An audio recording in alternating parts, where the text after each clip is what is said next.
Hola. Well, good morning, everyone. As I've said, we've had a few of these moments recently to just stop for a moment and be very present in the space where we're at.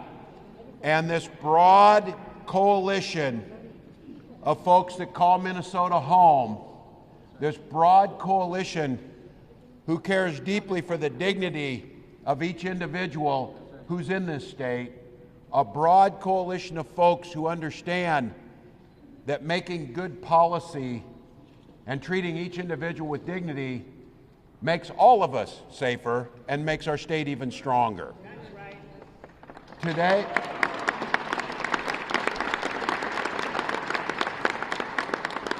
for almost exactly 20 years, Minnesota has put in place a piece of legislation that came in the fallout of the September 11th attacks.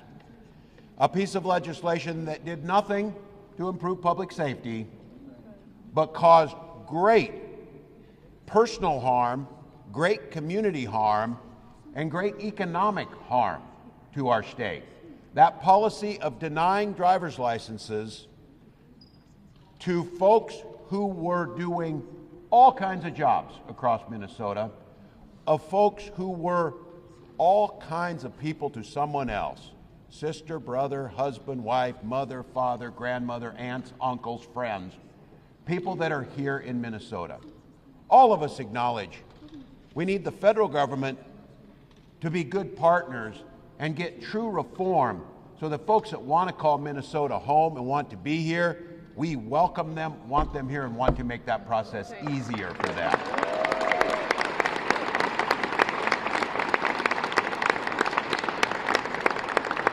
And in this country and in Minnesota, possessing a driver's license is in many cases absolutely a necessity.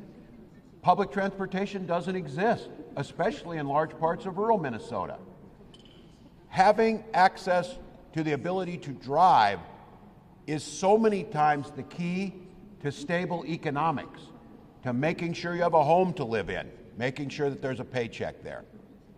And during this debate, all these mythical scenarios of people who are going to use a driver's license, which is not used in Minnesota to vote, but that's what they were going to do. There's not a single case in 20 years of that happening. But you know what there are thousands of cases of? People who had to worry about driving their child to a friend's birthday party. Thousands of cases of people who simply wanted to get to work, to do a job, collect a paycheck, and take care of their family. Those happened every single day. And I want to just champion the folks who are here, the folks who courageously spoke out and told those stories. People who talked about as young children being in the back in the car seat of their parents' car and being terrified of being pulled over for something as simple of a stop sign violation or something. The trauma that caused to an entire generation for 20 years. And let's be very clear, in states that have implemented driver's licenses for all, accident rates of hit and runs go down. People are qualified to get a license, go through the training, get insurance, and go about living their lives.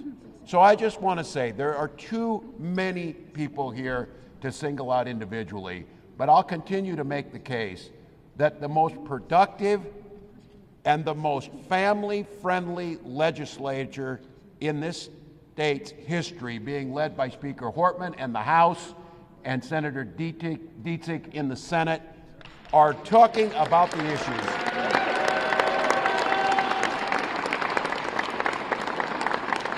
They are talking about the issues. And for those who think they're moving too fast, it took 20 years to get to here. 20 years to get to here.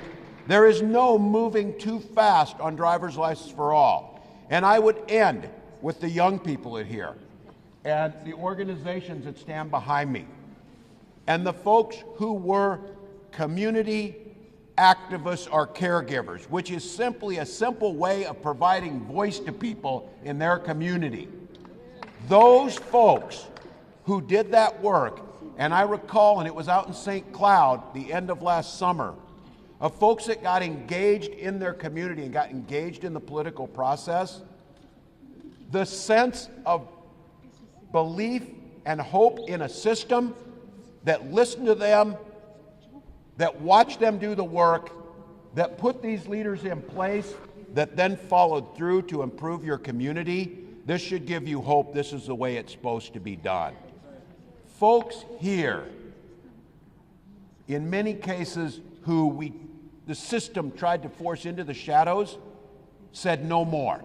They rose up, they organized, and in about 15 minutes, depending how excited we get and talk, in about 15 minutes, we are going to erase 20 years of a bad policy, lift up the dignity of all Minnesotans and try them. It is such a beautiful day, and I am nervous, as you can hear it. I'm also really emotional, and you know, I love you. I love this community. You know, Maria said it best. Having documentation is a privilege. I'm an immigrant. I have documentation. I am a citizen. I came to this country, but it should not be.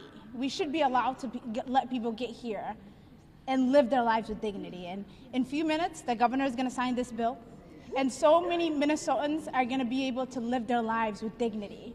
It's going to transform so many people's lives.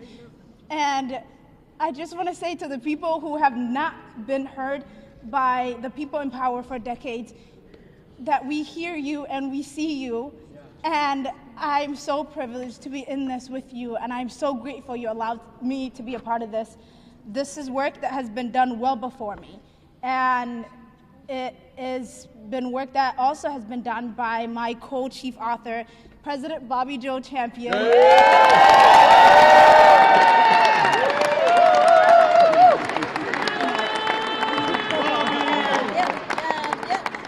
Has been leading on this issue when it was not popular, when it was a political suicide, and I'm so grateful to him. He's been by my side from day one and has led with his leadership and also has given me a lot of wisdom. So I'm grateful to you, President.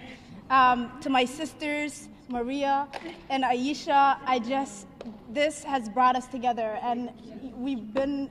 Thank you. Thank you. I'm grateful that we have a governor that cares about immigrants. This win belongs to you.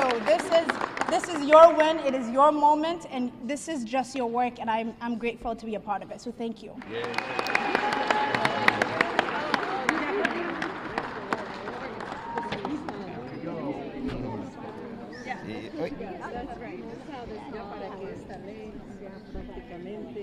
Oficial aquí en el estado de Minnesota, el gobernador.